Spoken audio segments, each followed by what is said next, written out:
അസ്സലാമു അലൈക്കും വറഹ്മത്തുള്ളാഹി വബറകാതുഹു. വലൈക്കും സലാം. ഇന്ന് ഡിസംബർ 10, മലപ്പുറം ജില്ലയിലെ കിഴക്കനാർനാട്ടിലെ നിലമ്പൂരിൽ 1989 സ്ഥാപിതമായി പ്രവർത്തിച്ചു വരുന്ന വൈജ്ഞാനിക സാമൂഹിക സാംസ്കാരിക വിളക്കുമാടം മജ്മ അക്കാദമിയുടെ സ്ഥാപക ദിനമാണ് ഇന്ന്. 2025 ഡിസംബർ 10 ഇന്ന് 36 വർഷം ഈ സ്ഥാപനത്തിന് പൂർത്തിയാവുകയാണ്. കഴിഞ്ഞ 36 വർഷക്കാലത്തെ മജ്മയിൻ്റെ യാത്രയെക്കുറിച്ച്, മജ്മയിൻ്റെ സ്വപ്നങ്ങളെക്കുറിച്ച്, മജ്മ മുന്നോട്ട് വെക്കുന്ന പദ്ധതികളെക്കുറിച്ച് നമ്മളോടൊപ്പം ഉള്ളത് ബഹുമാന്യരായ സ്ഥാപനത്തിൻ്റെ ജനറൽ സെക്രട്ടറി കൂറ്റമ്പാറ ഉസ്താദാണ്. ഉസ്താദിനെ വളരെ ആദരങ്ങളോടുകൂടെ ഈ സംസാരത്തിലേക്ക് സ്വാഗതം ചെയ്യുകയാണ്. 1989 മജ്മ പിറവി കൊള്ളുന്ന സമയം, മജ്മ സ്ഥാപിതമാകുന്ന ഒരു സാഹചര്യം എന്തായാലും ഒരു അനിവാര്യതയിൽ നിന്നായിരിക്കും ഈ സ്ഥാപനം ഉണ്ടായിട്ടുണ്ടാവുക. ഒട്ടേറെ ആലോചനകൾ, ഒട്ടേറെ ചിന്തകൾ, അതിന് നിമിത്തമായ നൂറുകണക്കിന് കാരണങ്ങൾ, അങ്ങനെ മജ്മയിൻ്റെ പിറവിയിലേക്ക് നയിച്ച ചരിത്രപരവും സാമൂഹികവും സാംസ്കാരികവും വൈജ്ഞാനികവുമായ ഒട്ടേറെ കാരണങ്ങളുടെ നിമിത്തമായിട്ടാണ് മജ്മ സ്ഥാപിതമായിട്ടുണ്ടാവുക.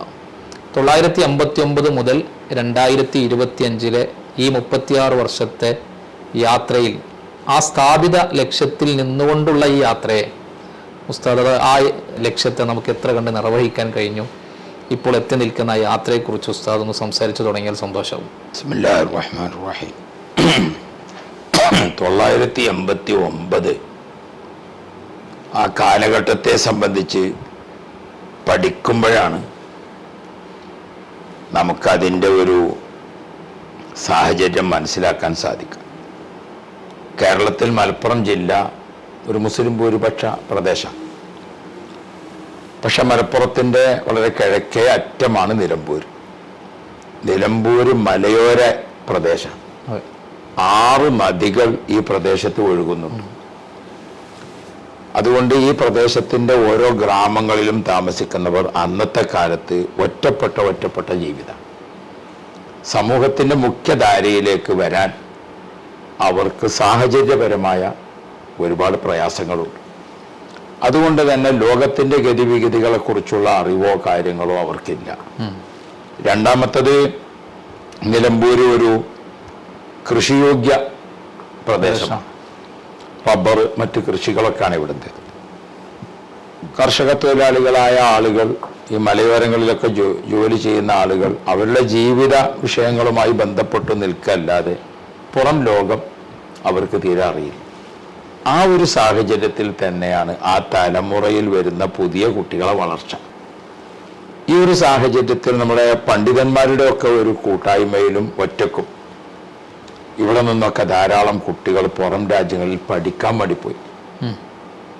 അങ്ങനെ ഞങ്ങളൊക്കെ പല സ്ഥലങ്ങളിലും അറിവ് തേടി യാത്ര ചെയ്യുമ്പോൾ അവിടേക്കുള്ള മുസ്ലിങ്ങളുടെ പുരോഗതി, അവിടേക്കുള്ള മറ്റു ജനങ്ങൾക്കിടയിൽ ഉണ്ടാകുന്ന സാംസ്കാരികമായ ഒരു മുന്നേറ്റം, കോളേജ് പഠനം പൂർത്തിയാക്കി നാട്ടിൽ വന്ന് മറ്റു സ്ഥലങ്ങളിലും നമ്മുടെ നാട്ടിലുമുള്ള ഈ വ്യത്യാസത്തെ നമ്മൾ കമ്പയർ ചെയ്യാം. ഇടക്കിടക്ക് കൂടുന്ന മീറ്റിങ്ങുകളിലും മറ്റുമൊക്കെ ഇതിങ്ങനെ ചർച്ചയാവും. ആ ചർച്ചയിൽ നിന്ന് ഉരുത്തിരിഞ്ഞു വന്ന ഒരാശയം കൂടിയാണ് നമുക്കിങ്ങനെ ഒരു വിദ്യാഭ്യാസ വിപ്ലവം. ആ ഇടക്ക് സമന്വയ വിദ്യാഭ്യാസത്തിൻ്റെ ഒരു വല്ലാത്ത മുന്നേറ്റത്തിൻ്റെ ഉൾവിളികളും ചർച്ചകളും ഒക്കെ പുറത്തും നടക്കുന്നു. 2 വിദ്യാഭ്യാസവും ഒരു കുടക്കീഴിൽ നൽകിക്കൊണ്ടുള്ള മർക്കസ്, ജാമിയ സഅദിയ പോലത്തെ സ്ഥാപനങ്ങളും മാതൃകയായിട്ടുണ്ട്. അപ്പോഴാണ് നമുക്കും നമ്മുടെ പ്രദേശത്ത് ഇങ്ങനെ ഒരു വിദ്യാഭ്യാസ വിപ്ലവം സാധ്യമാക്കിയാൽ ഈ ഒറ്റപ്പെട്ട് കിടക്കുന്ന ജനങ്ങളെ മുഖ്യധാരയിലേക്ക് കൊണ്ടുവരാൻ, പുതിയ തലമുറക്ക് വലിയൊരു സാംസ്കാരിക മുന്നേറ്റം ഉണ്ടാക്കാനും ഈ വൈജ്ഞാനിക വിപ്ലവത്തിൽ സാധിക്കുമല്ലോ എന്ന ചർച്ചകളും ആലോചനകളുമാണ് മജ്മഇന്റെ പിറവി. ആ പിറവി വളരെ പെട്ടെന്ന് സാധ്യമായി. അത് ഇന്നിപ്പോ ഈ 25 പിറവി ദിനം വരുന്ന സമയത്ത് അതിൻ്റെ സ്ഥാപിത ലക്ഷ്യത്തിൽ എന്തെല്ലാം നമ്മൾ ആലോചിച്ചിരുന്നോ അതെല്ലാം സമൂഹം സ്വീകരിച്ച് ഉൾക്കൊണ്ട ഒരവസ്ഥയിലാണ് ഇപ്പോൾ എത്തി നിൽക്കുന്നത്. ഉദാഹരണം പറഞ്ഞാൽ നമ്മുടെ നിലമ്പൂരിലെ ജില്ലാ ഹോസ്പിറ്റൽ, ആ ഹോസ്പിറ്റലിൽ വരുന്ന ചില ആവശ്യങ്ങളുണ്ടാകും. ആ ആവശ്യങ്ങൾക്ക് മജ്മഅയിൽ ഒന്ന് ബന്ധപ്പെട്ട് നോക്കാം എന്ന രീതിയിൽ അവിടുത്തെ പല ജീവകാരുണ്യ വിഷയങ്ങൾക്കും നമ്മളെ ബന്ധപ്പെടണം. ഇവിടുത്തെ ടൗൺ വികസനവുമായി ബന്ധപ്പെട്ടുകൊണ്ടൊക്കെ ഇവിടുത്തെ സമിതികൾക്കൊക്കെ ചില പ്രശ്നങ്ങളുണ്ടാകും, രാഷ്ട്രീയ രംഗത്തും മറ്റുമൊക്കെ പ്രവർത്തിക്കും. അപ്പൊ അവര് ആലോചിക്കുകയാണ് നമുക്ക് മജ്മഅയിൽ ബന്ധപ്പെട്ട് അവരുടെ ഒരു സഹകരണം നമുക്ക് തേടാം. ഇവിടെ ഇപ്പൊ പ്രളയം പോലത്തെ പല ദുരന്തങ്ങളും വന്നു. അപ്പൊ ഇവിടുത്തെ മൊത്തം സമൂഹം അതിൻ്റെ ഒരു പരിഹാരത്തെക്കുറിച്ച് ആലോചിക്കുകയാണ് നമുക്ക് മജ്മഅയിൽ ഒന്ന് ബന്ധപ്പെടാം. ഇങ്ങനെ ഇന്ന് മജ്മഅ നാം അന്ന് എന്തൊക്കെ സ്വപ്നം കണ്ടോ അതൊക്കെ സമൂഹം സ്വീകരിച്ച രീതിയിലുള്ള ഒരവസ്ഥയിലേക്ക് എത്തി നിൽക്കുന്നു എന്നത് മുന്നോട്ടുള്ള ഗമനത്തിലേക്ക് വലിയ ആവേശമാണ്. അറിവ് കൊണ്ടാണല്ലോ ഇപ്പോൾ ഏതൊരു സമൂഹത്തെയും നമുക്ക് അറിവ് കൊണ്ടാണ് പരിവർത്തിപ്പിക്കാൻ കഴിയാം. ഇസ്ലാമിക ചരിത്രമൊക്കെ അങ്ങനെയാണ് നമുക്ക് മുന്നിലുള്ളത്. അപ്പോൾ മജ്മഅ അടിസ്ഥാനപരമായി വിജ്ഞാനത്തെ കൂടുതൽ പ്രോത്സാഹിപ്പിക്കുകയും അതിൻ്റെ പ്രസരണത്തിന് വേണ്ടി നല്ലൊരു സമയം അതിൻ്റെ എല്ലാ സംരംഭങ്ങളും നിർമ്മിച്ചുകൊണ്ട് മാറ്റിവെക്കുകയും ചെയ്യുന്നുണ്ട്. നിലവിൽ ഏകദേശം ഒരു 10,000-ഓളം കുട്ടികൾ ഈ കഴിഞ്ഞ വർഷത്തിനിടയിൽ മജ്മഅയിൽ നിന്ന് പുറത്തിറങ്ങുകയും സമൂഹത്തിൻ്റെ വിവിധ ഭാഗങ്ങളിൽ അവർ സേവനം ചെയ്യുകയൊക്കെ ചെയ്തുകൊണ്ടിരിക്കുന്നു. നിലവിൽ 2000-ഓ 2000-നോട് പുറത്തുള്ള കുട്ടികൾ ഇവിടെ പഠിച്ചുകൊണ്ടിരിക്കുകയും ചെയ്യുന്നു. അപ്പോൾ തുടക്കത്തിൽ സ്ഥാപനം മുന്നോട്ട് വെച്ച പ്രത്യേകിച്ച് യത്തീംഖാന, അഗതി അനാഥ മന്ദിരം, ദഅവ കോളേജ്, അങ്ങനെ വളരെ സാമ്പത്തികമായി പ്രാരാബ്ദങ്ങളിലും ബുദ്ധിമുട്ടുകളിലും പിന്നോക്കം നിൽക്കുന്ന കുടുംബങ്ങളിൽ നിന്നുള്ള കുട്ടികളെയൊക്കെ പ്രത്യേകം നമ്മൾ തിരഞ്ഞെടുത്ത് അവർക്ക് വിദ്യാഭ്യാസമൊക്കെ കൊടുത്ത് അവരെങ്ങനെ സമൂഹത്തിലേക്ക് നമ്മൾ സംഭാവന ചെയ്യുമ്പോൾ സ്വാഭാവികമായും അതിൻ്റെ മാറ്റങ്ങൾ കുടുംബങ്ങളിൽ സംഭവിക്കും, സമൂഹത്തിൽ സംഭവിക്കും. ആയിരക്കണക്കിന് കുടുംബങ്ങൾക്ക് ആ അർത്ഥത്തിൽ മജ്മഅ ഒരു അത്താണിയായി മാറുന്നു എന്നതായിരിക്കുമല്ലോ നമ്മുടെ അനുഭവമൊക്കെ ഉണ്ടാവുക. അപ്പോൾ ആ അർത്ഥത്തിൽ എത്ര കണ്ട് നമ്മുടെ മജ്മഅന്റെ വിദ്യാഭ്യാസ പ്രൊജക്റ്റുകൾ, വിദ്യാഭ്യാസ മുന്നേറ്റങ്ങൾ എത്രത്തോളം കുടുംബങ്ങളെ സ്പർശിച്ചിട്ടുണ്ടാവും, എത്ര കണ്ട് സമൂഹത്തിൽ അത് വേരൂന്നിയിട്ടുണ്ടാവും എന്നാണ് അതിന് ഈ യാത്രക്കിടയിൽ മനസ്സിലായിട്ടുള്ളത്. അത് പറയുമ്പോൾ ഇതിന് നമ്മൾ നാമകരണം ചെയ്തത് തന്നെ വിദ്യാനഗരം, നഗരിക്ക് കൊടുത്തത് ക്യാമ്പസിനെ. രണ്ടാമത്തത് ഇവിടെ നമ്മൾ ഏറ്റവും പ്രധാനമായി ഉയർത്തിപ്പിടിച്ച മുദ്രാവാക്യം അറിവാണ് ജീവൻ എന്ന്. അതൊരു ഹദീസിന്റെ സാരമാണ്. സാധാരണക്കാരെ ബോധ്യപ്പെടുത്താൻ അറിവാണ് ജീവൻ എന്ന പ്രമേയത്തിൽ നമ്മൾ ഇതിന്റെ പരിസരങ്ങളിലെല്ലാം മതപ്രഭാഷണ പരമ്പരകൾ, ഓരോ ഗ്രാമത്തിലും 3 ദിവസം നീണ്ടു നിൽക്കുന്ന മതപ്രഭാഷണം, അതിൽ ജനങ്ങളൊക്കെ നല്ല പോലെ എത്തിച്ചേരും. അപ്പൊ ആ എത്തിച്ചേരുന്ന ജനങ്ങളിൽ സാധു മുതലാളി വ്യത്യാസമില്ല, സ്ത്രീ പുരുഷ ഭേദമന്യേ നമ്മുടെ നാടിന്റെ അപ്പൊ അതിൽ നമുക്ക് വിജ്ഞാനത്തിന്റെ ഒരുപാട് സംഭവങ്ങൾ മുതിർന്ന തലമുറയെ കേൾപ്പിക്കാൻ പറ്റി. അപ്പൊ അവരിലൊക്കെ നല്ലൊരു ബോധം വന്നു, നമ്മുടെ കുട്ടികളെ പഠിപ്പിച്ചേ മതിയാണ്. ആ ബോധം വന്നപ്പോൾ അന്നത്തെ ഒരു വിദ്യാഭ്യാസം, ഉന്നത വിദ്യാഭ്യാസം ഉന്നത നിലവാരമുള്ള കുടുംബത്തിന് മാത്രം ലഭിക്കുക എന്നതാണ് അന്നത്തെ സാഹചര്യം. അവിടെയാണ് നമ്മൾ അനാഥ കുട്ടിയെയും അതേപോലെ ജീവിതത്തിന്റെ രണ്ടറ്റം മുട്ടിക്കാൻ പ്രയാസപ്പെടുന്ന കുടുംബത്തിലെ പാവപ്പെട്ട കുട്ടികളെയും, അതേ സമയത്ത് ജീവിത നിലവാരം അല്പം ഉയർന്നു നിൽക്കുന്ന കുടുംബത്തിലെ കുട്ടികളെയും ഒരുപോലെ പഠിപ്പിക്കാൻ തീരുമാനിച്ചുകൊണ്ട് നമ്മുടെ വിദ്യാനഗറിൽ 100 കുട്ടികൾ പഠിക്കുമ്പോൾ നിങ്ങളൊരു അതിഥിയായി എത്തിയാൽ ആ 100 കുട്ടികൾ നിസ്കരിക്കുമ്പോൾ, ഭക്ഷണം കഴിക്കുമ്പോൾ, ഗ്രൗണ്ടിൽ കളിക്കുമ്പോൾ, അവരെ പഠനമുറിയിൽ ഇതിൽ ഏതാണ് അനാഥ കുട്ടി, ഏതാണ് അഗതി കുട്ടി, ഏതാണ് കുറച്ച് സാമ്പത്തിക ശേഷിയുള്ള കുട്ടി എന്ന് അറിയാത്ത വിധം അവർക്കെല്ലാം ഒരു യൂണിഫോം, അവർക്കെല്ലാം ഒരേ ഗ്രൗണ്ട്, അവർക്കെല്ലാം ഒരേ ഭക്ഷണം, ഈ രൂപത്തിൽ അവരെ നമ്മൾ വളർത്തിയപ്പോൾ സമൂഹം അതിനെ ഏറ്റെടുത്തു. ആ നിലക്ക് നമ്മൾ വളർത്താൻ സാധിച്ചു എന്നത് നമുക്കൊരു അഭിമാനകരമായ ഒരു നേട്ടം തന്നെ. സമൂഹത്തിന്റെ ധാരാളം ആളുകൾ ഈ വിഷയം വന്ന് കണ്ടും അനുഭവിച്ചു. അല്പമൊക്കെ പ്രവാസ ലോകത്തുള്ള സുഹൃത്തുക്കൾ ഇതൊക്കെ കേട്ടറിഞ്ഞു. കണ്ടറിയാതെ കേട്ടറിഞ്ഞു അവരൊക്കെ അതിന്റെ കൂടെ നിന്നു. നമ്മുടെ ബഹുമാനപ്പെട്ട കാന്തപുരം ഷേഖുന ഉസ്താദിന്റെ നേതൃത്വത്തിലുള്ള പ്രസ്ഥാന കുടുംബം അതിന് വലിയൊരു താങ്ങും തണലും. അപ്പൊ ഇതിന്റെ സ്വീകാര്യത നമ്മുടെ നാട് വിട്ട് പുറം ലോകത്തേക്കും വന്നു. അപ്പൊ നമുക്ക് നമ്മുടെ പരിധിയിൽ പെടാത്ത അത്ര വലുതാക്കി കുട്ടികളെ ചേർത്ത് പഠിപ്പിക്കാൻ സാധിക്കും. അങ്ങനെ പാവപ്പെട്ട കുടുംബത്തിൽ നിന്ന് ഡോക്ടർമാർ, എഞ്ചിനീയർമാർ, അതേപോലെ തന്നെ ഉന്നത നിലവാരത്തിൽ ജോലി ചെയ്യുന്ന പലരെയും വാർത്തെടുത്തുകൊണ്ട് നമ്മളൊരു മുദ്രാവാക്യമായി സ്വീകരിച്ചതാണ്. ഒരു പാവപ്പെട്ട കുടുംബത്തിന് നമ്മൾ സഹായം കൊടുക്കാൻ തീരുമാനിച്ചാൽ എത്ര കാലം കൊടുക്കും, എത്ര സംഖ്യ കൊടുക്കും, പരിധി. അപ്പൊ നമ്മൾ ആ കുടുംബത്തിൽ നിന്ന് ഒരു കുട്ടിയെ പഠിപ്പിച്ചുയർത്തിയാൽ ആ കുട്ടി ആ കുടുംബത്തിന്റെ അത്താണിയാണെന്ന് മാത്രമല്ല സമൂഹത്തിനും. ആ ഒരു രീതിയിൽ നമ്മൾ വളർത്തിയപ്പോൾ വലിയ സന്തോഷകരമായ റിസൾട്ട് ഉണ്ടാക്കാൻ സാധിച്ചു. ഇന്ന് സ്ഥാപനം കാണാൻ വരുന്ന ആരെങ്കിലും വന്നാൽ ഒരുപാട് സ്ഥാപനങ്ങൾ, ബിൽഡിങ്ങുകൾ, വളരെ മികച്ച സംവിധാനങ്ങൾ, ഇതൊക്കെ ഇങ്ങനെ അവർക്ക് നേരിട്ട് കാണാൻ കഴിയുന്നതാണ്. പക്ഷെ ഇതിന്റെ ഒരു 36 വർഷത്തെ യാത്രക്കിടയിൽ ബുദ്ധിമുട്ടിന്റെയും പ്രയാസങ്ങളുടെയും ഇല്ലായ്മയുടെയും ഞെരുക്കങ്ങളുടെയും ഒക്കെ ഒരു കാലം എന്തായാലും കഴിഞ്ഞു കടന്നിട്ട് തന്നെയാണ് മജ്മു ഇപ്പൊ എത്തി നിൽക്കുന്നുണ്ടാവുക. അങ്ങനെ ഈ പ്രാരാബ്ദങ്ങളുടെ കാലത്ത്, ബുദ്ധിമുട്ടുകളുടെ കാലത്ത് ഇങ്ങനെ ഒരു വലിയ സംരംഭം ഉയർത്തിക്കൊണ്ടുവരാൻ വേണ്ടി ഉസ്താദിനോടൊപ്പം നിന്ന ഒട്ടേറെ ഉമറാക്കളും ഉലമാക്കളും ദീനി സ്നേഹികളും ഒക്കെ ഉണ്ടാവുമല്ലോ.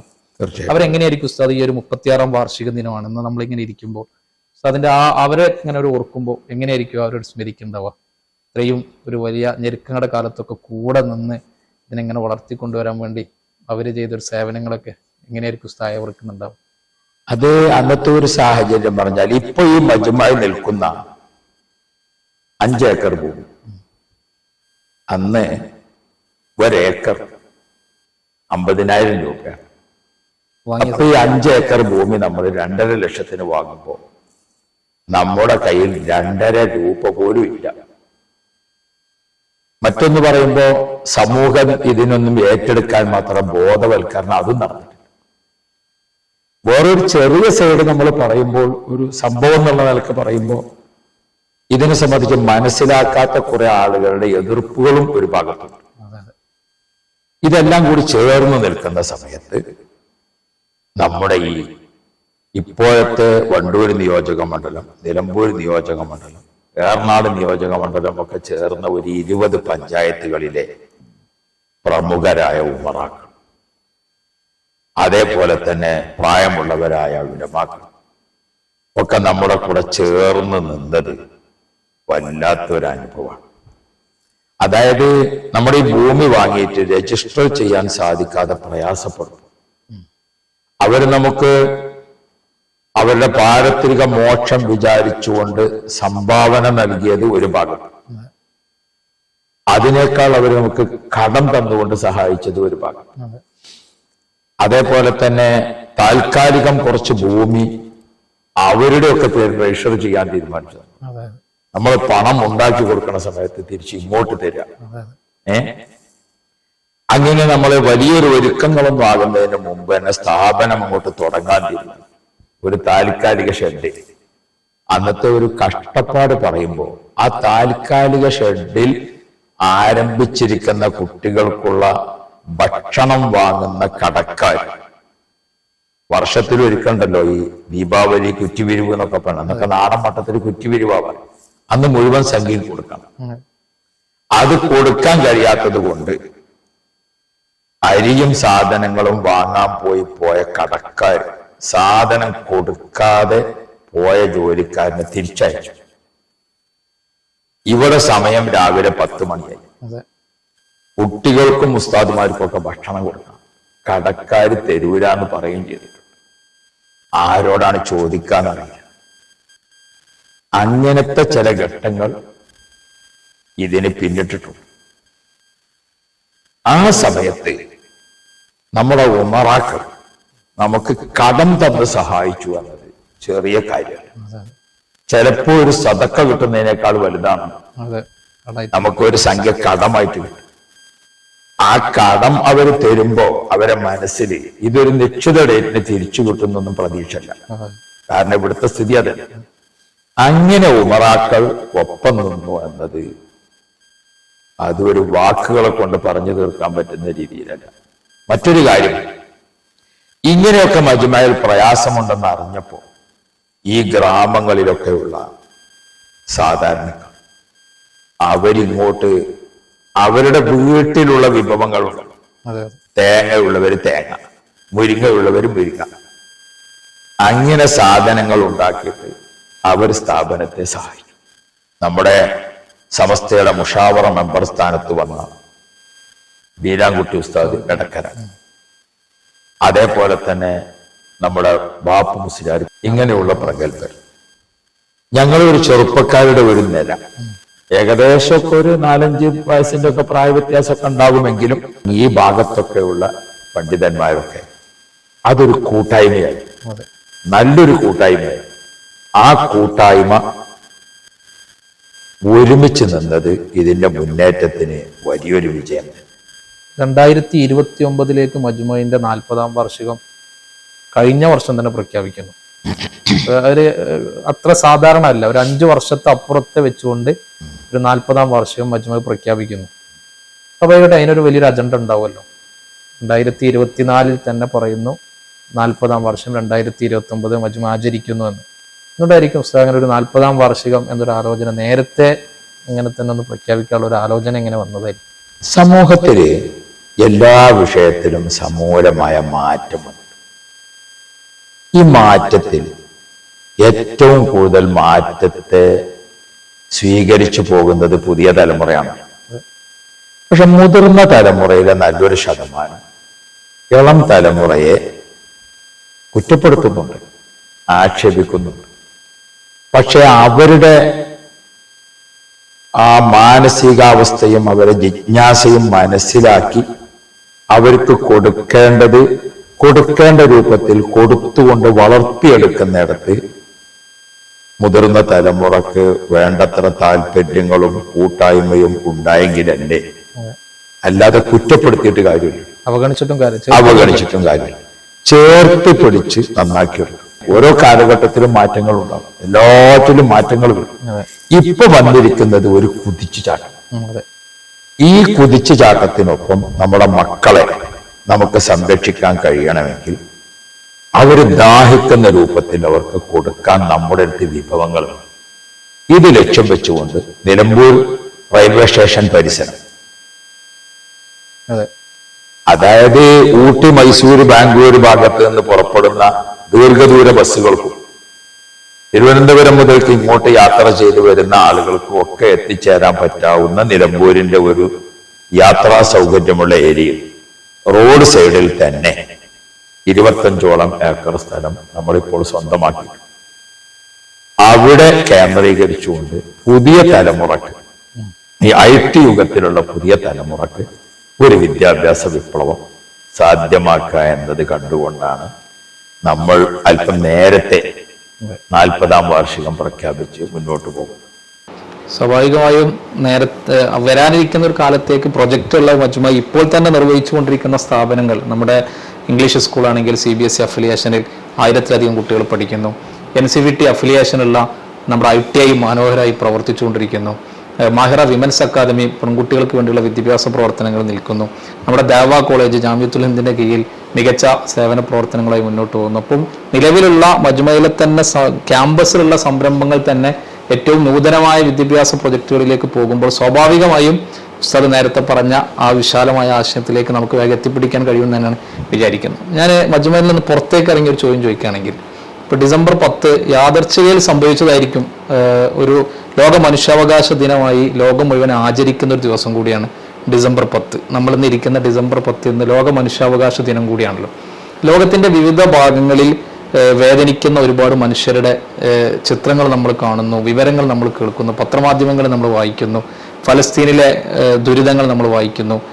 രാജ്യത്തിന്റെ തന്നെ വിവിധ ഭാഗങ്ങളിൽ നിന്ന് വേദനിക്കുന്ന മനുഷ്യാവകാശങ്ങൾ ലംഘിക്കപ്പെടുന്ന മനുഷ്യരെ കുറിച്ച് കേൾക്കുന്നു. നമ്മളെ നിലമ്പൂരിന്റെ പരിസരങ്ങളിൽ തന്നെ അവകാശങ്ങൾ നിഷേധിക്കപ്പെട്ട് പാർശ്വവൽക്കരിക്കപ്പെട്ട ഒട്ടേറെ ആളുകൾ ഇപ്പോഴും ജീവിച്ചുകൊണ്ടിരിക്കുന്നു. അപ്പൊ അതിനിടയിൽ മനുഷ്യർക്കൊപ്പം എന്നതാണ് ഇപ്പോൾ നമ്മളെ പ്രസ്ഥാനവും എല്ലാ സ്ഥാപനങ്ങളും മുന്നോട്ട് വെക്കുന്ന ഒരാശയം. ആ അർത്ഥത്തിൽ എത്രത്തോളമാണ് നമ്മുടെ മജ്മുഉം നമ്മുടെ പ്രസ്ഥാനവും ഒക്കെ ഈ മനുഷ്യർക്കൊപ്പം നിന്നുകൊണ്ടുള്ള നമ്മുടെ പ്രവർത്തനങ്ങളെ ഏകോപിപ്പിക്കുന്നതും മുന്നോട്ട് പോയിട്ടുണ്ടാവുക? ഈ സാഹചര്യം എന്ന് പറഞ്ഞാൽ വളർന്നു വരുന്ന തലമുറയെ നമ്മൾ ഭീഷണിപ്പെടുത്തിയിട്ട് കാര്യമില്ല. ഗസയുടെ ചിത്രങ്ങൾ, അതേപോലെ തന്നെ ലോകത്ത് നടക്കുന്ന പല നരഹത്യകളുടെയും വാർത്തകളും ചിത്രങ്ങളുമൊക്കെ സോഷ്യൽ മീഡിയകളിലൊക്കെ നിറഞ്ഞു നിൽക്കുക. ഇത് നമ്മുടെ പുതിയ തലമുറ കാണുക. അപ്പൊ സ്വാഭാവികമായിട്ടും പുതിയ തലമുറയുടെ മനസ്സ് നമുക്കിവിടെ അധികം ആയുസില്ല, അല്ലെങ്കിൽ നമുക്കിവിടെ അധികം ജീവിക്കാൻ പറ്റില്ല.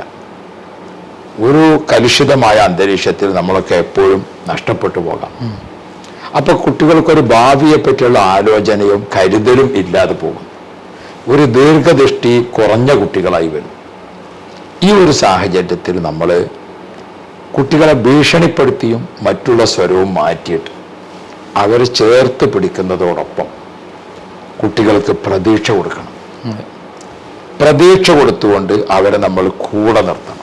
ആ കൂടെ നിർത്തുന്നതിൻ്റെ ഭാഗമായി നമ്മളൊരു ഇസ്ലാമിക കാഴ്ചപ്പാടിൽ നോക്കിയാൽ മനുഷ്യനെ പ്രമേയമാക്കിയുള്ള ഒരു ഭരണഘടനയാണ് വിശുദ്ധ ഖുർആൻ. അൽ ഇൻസാൻ, അന്നാസ് എന്നിങ്ങനെ ഖുർആനിലുടനീളം ചർച്ചയാണ്.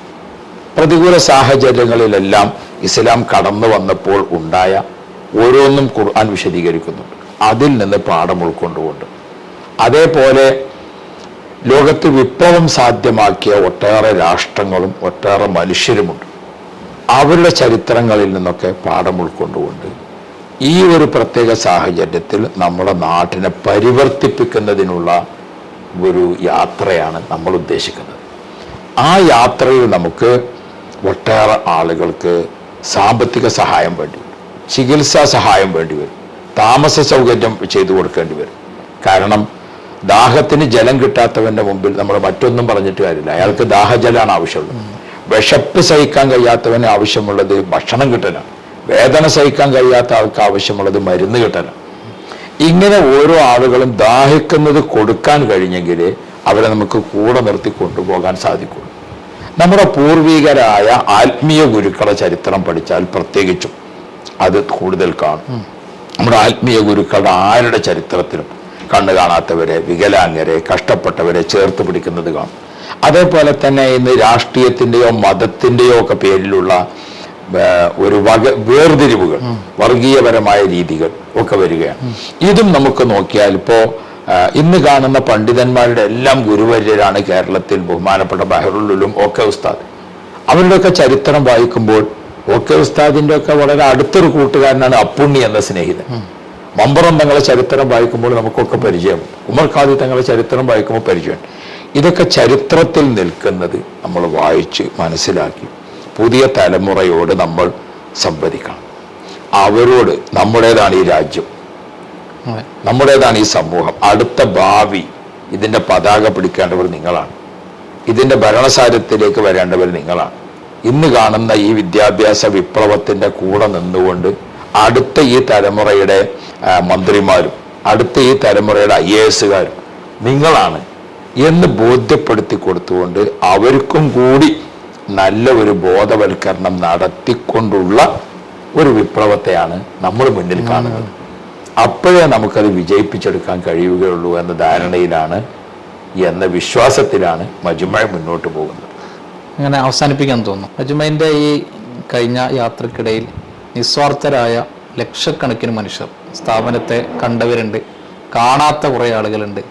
അവരുടെയൊക്കെ അകമഴിഞ്ഞ ഒരു പിന്തുണയും സഹകരണവും കൊണ്ടാണല്ലോ മജ്മഅന്റെ ഈ ഉസ്താദ് വരെ അനുസ്മരിച്ച യാത്രകളൊക്കെ സാധ്യമാക്കിയത്. തീർച്ചയായും അതുവരെ വളരെ പാവപ്പെട്ട ആളുകളുണ്ട്, സമ്പന്നരായ ആളുകളുണ്ട്, ശരീരം തന്നവരുണ്ട്, മനസ്സ് തന്നവരുണ്ട്, സമ്പത്ത് തന്നവരുണ്ട്. അങ്ങനെ മജ്മഅനെ ചേർത്ത് പിടിച്ച, മജ്മഅന്റെ വളർച്ച ആഗ്രഹിച്ച ലക്ഷക്കണക്കിന് ആളുകൾ നമ്മുടെ ഈ മജ്മഅന്റെ കുടുംബത്തിന്റെ ഭാഗമായി നിൽക്കുന്ന ആളുകളുണ്ട്. ഈ സംസാരം കേട്ടുകൊണ്ടിരിക്കുന്ന ആളുകളിൽ പലരും മജ്മഅനെ ചേർത്ത് പിടിച്ച മനസ്സുള്ള ആൾക്കാരാണ്. ഉസ്താദ് ഈ പിറവി ദിനത്തിൽ അവരോടൊക്കെ ഒന്ന് പറയാൻ കഴിയുക, മജ്മഅന്റെ ഈ വളർച്ചയിൽ കൂടെ നിന്നതിനെ അവരെ ഓർമ്മിക്കുമ്പോൾ, അവരെ സ്മരിക്കുമ്പോൾ അവർക്കൊക്കെ പറഞ്ഞു കൊടുക്കാൻ കഴിയുന്ന ഒരു സന്ദേശം എന്തുകൂടിയായിരിക്കും? അതുകൂടി പറഞ്ഞ് നമുക്ക് അവസാനിപ്പിക്കാൻ തോന്നുന്നു. കുറച്ചു മുമ്പ് ഇവിടെ ഒരു സ്നേഹിതൻ വന്നു. അദ്ദേഹം ഇവിടെ ഒരു നിസ്കാരത്തിന് വേണ്ടി വന്നു. നിസ്കാരം കഴിയുമ്പോൾ കുട്ടികളൊക്കെ കൂട്ടിയിട്ടുള്ള പ്രാർത്ഥനയാണല്ലോ നമ്മളെ ഏറ്റവും വലിയ സൽക്കാരം. ആ സൽക്കാരത്തിൽ അദ്ദേഹം ഇരുന്നിട്ട് അങ്ങനെ കരയാണ്. അപ്പൊ പ്രാർത്ഥനയൊക്കെ കഴിഞ്ഞ ശേഷം ഞാൻ ചോദിച്ചു, എന്ത് പറ്റിയാജിക? അപ്പൊ പറഞ്ഞു, ഉസ്താദെ, 32 വർഷം മുമ്പ് നിങ്ങള് അബുദാബിയിൽ വന്നിട്ട് ഈ പള്ളിക്ക് സ്ഥലങ്ങളൊക്കെ വാങ്ങിയപ്പോ അതിന് 1 സെന്റ് സ്ഥലത്തിന്റെ പൈസ ചോദിച്ചപ്പോ ഞാൻ അന്ന് പള്ളി നിൽക്കുന്ന സ്ഥലത്തേക്ക് 1 സെന്റ് എന്ന് പറഞ്ഞു തന്നിട്ടുണ്ട്. ഇപ്പൊ ഈ പള്ളി ഇത്ര വലുതായി, ഒറ്റ ജമാഅത്ത് ഈ പള്ളിയിൽ 1000 ആൾ നിസ്കരിക്കും. ഈ 32 വർഷങ്ങൾക്ക് ഉള്ളിൽ എത്ര ആളുകൾ നിസ്കരിച്ചു. അപ്പൊ എന്റെ ഒരു പ്രവാസ ജീവിതത്തിലെ ഏറ്റവും വലിയ സമ്പാദ്യം എന്റെ വീടോ എന്റെ മക്കളോ ബാക്കിയുള്ളതോ അതിനേക്കാളൊക്കെ വലുത് ഈ സുജൂദ് ചെയ്യുന്ന 1 സെന്റ് സ്ഥലമല്ലേ എന്ന് അദ്ദേഹം ആ മനസ്സിനെയാണ് നമ്മൾ കാണുന്നത്. അങ്ങനെ ഒരുപാട് മനസ്സുകൾക്ക് ആശ്വാസം പകരാൻ നമുക്ക് സാധിച്ചു എന്നത് ചെറിയ കാര്യമല്ല. അത് ഓർക്കുമ്പോൾ ഒട്ടേറെ സാധുക്കൾക്ക് ഇതിൽ പങ്കാളികളാകാൻ പറ്റും. പണക്കാർക്കും പണിക്കാർക്കും ഒക്കെ ഇതിൽ പങ്കാളികളാകാൻ പറ്റും. ആ ആളുകൾ പ്രവാസ ലോകത്തുണ്ട്, നാട്ടിലുണ്ട്. പ്രത്യേകിച്ച് UAE മറ്റെല്ലാ പ്രവാസ ലോകത്തേക്കാൾ കൂടുതൽ ഉണ്ട്. അവിടെ നമുക്ക് ഒട്ടേറെ സഹായ സഹകരണങ്ങൾ ചെയ്തു തന്ന ആളുകൾ, അവരുടെതൊക്കെ ഓരോരുത്തരുടെയും ചെറുതായിരിക്കും. പണത്തോടൊപ്പം തന്നെ ശരീരവും ആ മനസ്സും അവർ നമ്മളെ കൂടെ നിന്നു. അങ്ങനെ നമ്മളെ സഹായിച്ച ആ ആളുകളോട് പറയാനുള്ളത്, നിങ്ങൾ നമ്മുടെ ഈ കൂട്ടായ്മയിൽ ചേർന്നപ്പോൾ തീർച്ചയായും നമ്മൾ ഒറ്റയ്ക്ക് കിടക്കുന്ന ഒരു ഖബർ ജീവിതം, ഒരു ബർസഖി ജീവിതത്തിൽ ദിവസവും നമ്മുടെ ഖബറിലേക്ക് വെളിച്ചം കിട്ടുന്ന, ദിവസവും നമ്മുടെ ഖബറിലേക്ക് ഒഴുകി എത്തുന്ന ഒരു സന്തോഷം ലഭിക്കുന്ന സേവനത്തിനാണ് നമ്മളൊക്കെ സഹായിച്ചിട്ടുള്ളത് എന്നത് ഏറ്റവും വലിയ സന്തോഷം നൽകുന്ന കാര്യമാണ്.